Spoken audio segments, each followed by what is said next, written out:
Assalamualaikum warahmatullahi wabarakatuh.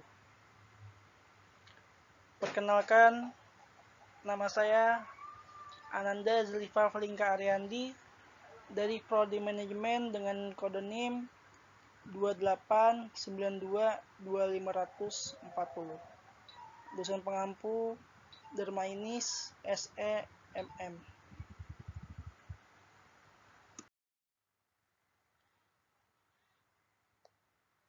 Di sini saya akan mempresentasikan untuk ulangan tengah semester dengan judul Pengertian Sistem Pengendalian Manajemen. Pengertian sistem pengendalian manajemen termasuk bagian dari pengetahuan perilaku, terapan atau disebut dengan FLIS, Behavioral Science. Arti sistem pengendalian manajemen adalah sistem yang berisikan berbagai tuntutan dalam menjalankan dan mengendalikan sebuah perusahaan maupun organisasi yang baik berdasarkan berbagai asumsi yang ada. Definisi lain menyebutkan bahwa pengendalian manajemen sebagai sebuah sistem dengan fungsi pengendalian setiap aktivitas yang terjadi di dalam sebuah perusahaan sebagai cara menentukan strategi yang sesuai dan diterapkan untuk mencapai tujuan perusahaan. Sistem pengendalian sebagai sebuah sistem yang terdiri dari berbagai subsistem, mulai dari pemrograman, penganggaran, pelaporan, akuntansi, hingga pertanggungjawaban. Dan sebuah perusahaan yang dianggap baik harus maupun memenuhi beberapa hal, seperti memiliki tolak ukur kinerja yang menjadi cerminan sebuah perusahaan maupun organisasi dapat berjalan dengan efisien, efektif, dan produktif. Memiliki kebijakan dalam menentukan tolak ukur sebuah perusahaan hingga mampu mengapresiasi setiap pekerja atau karyawan yang ada atau memiliki prestasi di suatu perusahaan maupun organisasi tersebut. Selain itu, sistem pengendalian manajemen mempunyai sifat yang menyeluruh serta terpadu. Maknanya, manajemen yang diterapkan mengarah kepada berbagai cara yang ditempuh sebuah perusahaan agar tujuan yang ingin dicapai bisa terpenuhi. Edi Soekarno menyebutkan bahwa sistem pengendalian manajemen merupakan proses yang terintegrasi, terdiri dari proses strategi, akuntansi, pertanggungjawaban, penganggaran, serta pemrograman, dengan tujuan membantu individu dalam menjalankan sebuah perusahaan maupun organisasi. Hasil yang dicapai agar bisa optimal. Pada dasarnya, setiap perusahaan tentu memiliki komponen yang sama, yakni W sama dengan work atau pekerjaan, E sama dengan employed atau tenaga kerja, R relationship, hubungan, dan environment atau lingkungan. Selanjutnya, fungsi sistem pengendalian manajemen merupakan salah satu usaha dalam bentuk sistematis yang dipakai untuk sebuah perusahaan dalam mencapai tujuan, dengan melakukan perbandingan prestasi kerja yang ada. Kemudian, rencana serta membuat tindakan yang paling baik dan tepat guna menghilangkan atau membuat stabil perbedaan yang ada. Fungsi sistem pengendalian manajemen adalah sebagai berikut ini.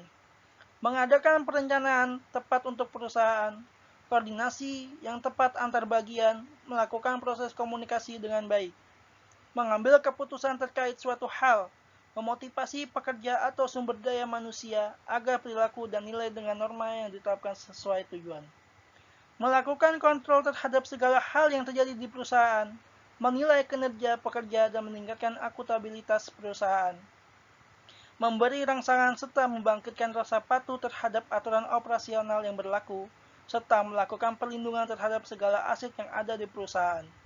Terakhir, mengelola segala kegiatan yang berkaitan dengan sebuah perusahaan sehingga pelaksanaan menjadi lebih efisiensi dan efektif.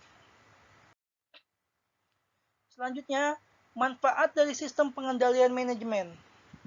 Mengetahui sampai mana program yang sedang dilakukan dengan perusahaan, melihat apakah sudah sesuai dengan standar hingga rencana yang sudah ditetapkan, mengetahui adanya berbagai penyimpangan dalam proses pengerjaan suatu aktivitas di perusahaan yang dilakukan siapa saja, memahami memahami waktu hingga sumber daya yang disediakan mampu mencukupi hingga dimanfaatkan oleh perusahaan dengan baik, mengetahui berbagai faktor terjadinya penyimpangan dari aktivitas kerja yang dilakukan di suatu perusahaan, menerima informasi berbagai perspektif yang didapatkan dari orang lain terkait suatu aktivitas kerja di perusahaan, memastikan kualitas setiap pekerjaan yang dilakukan sudah memenuhi standar yang sudah ditentukan sebelumnya, memastikan setiap anggota perusahaan tidak mengalami kesulitan terkait masalah yang ditemui dalam hal pribadi maupun tugas dan perusahaan. Next, unsur dari sistem pengendalian manajemen. Yang pertama, ada detektor. Detektor merupakan unsur dari sistem pengendalian manajemen yang pertama, sebuah alat perusahaan yang digunakan dalam melakukan identifikasi terkait apa yang sebenarnya terjadi pada proses pengendalian manajemen di suatu perusahaan atau organisasi. Kedua, selektor merupakan alat yang digunakan oleh perusahaan dalam menilai signifikansi mengenai peristiwa apa yang terjadi atau yang sedang terjadi pada proses sistem ini. Selektor merupakan unsur kedua dari sistem pengendalian manajemen. Yang ketiga, efektor. Unsur yang ketiga adalah efektor, merupakan alat yang dipakai perusahaan dalam mendorong perilaku dan tindakan tertentu ketika melakukan aktivitas yang tidak sesuai dengan pedoman maupun patokan yang ada. Komunikator yang keempat, merupakan alat yang digunakan untuk melakukan transmisi informasi antara bagian direktur menuju ke desor, menuju ke asesor maupun sebaliknya. Komunikator merupakan unsur keempat sekaligus terakhir dalam sistem ini. Selanjutnya, tahapan dari sistem pengendalian manajemen. Yang pertama, di sini ada pemrograman. Pemrograman adalah tahap pertama dari sistem pengendalian manajemen, merupakan proses penyusunan berbagai program yang akan digunakan sebagai sebuah perusahaan maupun organisasi dalam menghitung estimasi banyaknya sumber daya yang dibutuhkan perusahaan. Kedua, penganggaran. Proses perencanaan serta pengendalian manajemen yang dinyalakan dalam suatu keuangan tertentu. Hasil dari perencanaan ini nantinya akan dipakai perusahaan dalam periode tertentu. Anggaran yang disusun didasarkan pada berbagai hal yang ada di pusat pertanggungjawaban. Yang ketiga, operasi dan akuntansi. Tahap ketiga merupakan operasi dan akuntansi. Adalah suatu proses pencatatan lewat berbagai sumber daya yang dipakai oleh perusahaan, serta pendapatan selama periode waktu tertentu. Yang perlu diperhatikan adalah tahapan ini masuk dalam kategori menyesuaikan melalui berbagai macam pemrograman yang sudah ditetapkan oleh pusat. Selanjutnya, laporan dan analisis merupakan tahap terakhir dari sistem pengendalian manajemen. Adalah laporan serta analisis yang merupakan pemilihan strategi tepat untuk ditinjau ulang. Tahap ini juga memunculkan berbagai kebijakan yang dilakukan perusahaan seperti menghapus, mengubah, menambah program, dan menjadi bahan pertimbangan perusahaan untuk mengubah anggaran mendatang. Faktor yang mengaruhi sistem pengendalian manajemen yaitu pertama ada ukuran penyebaran enterprise. Terdapat pada proses penyebaran antara perusahaan yang lebih besar terhadap perusahaan lain yang relatif kecil. Perbedaan yang ada bisa menjadi pengaruh dari sistem ini di suatu perusahaan. Selain itu juga bisa menjadi penentu isi serta sifat yang ada dalam sistem kontrol perusahaan. Selanjutnya ada struktur organisasi, delegasi, dan desentralisasi. Misalnya seperti filosofi manajemen yang dimiliki Bank Indonesia sangat berbeda jauh dengan filosofi manajemen Bank Trading Corporation. Hal ini berlaku jika pada struktur organisasi keduanya. Sementara itu, adanya tingkat desentralisasi dan delegasi dalam sebuah perusahaan bisa membawa perubahan dari sebuah titik waktu yang lain. Sifat dan pembagian operasi. Contoh, sistem pengendalian manajemen dalam industri minyak adalah subunit justru tidak bisa dibentuk berdasarkan dasar produk, sementara banyak perusahaan dengan skala perdagangan lebih besar. Divisi yang ada dalam perusahaan bisa dibuat berdasarkan produk yang akan atau ingin diproduksi perusahaan tersebut. Selanjutnya, jenis pusat tanggung jawab memiliki fungsi dan peran yang sangat vital, yakni berguna untuk melakukan pengukuran yang tepat baik dari segi biaya maupun keuntungan dari investasi yang dilakukan.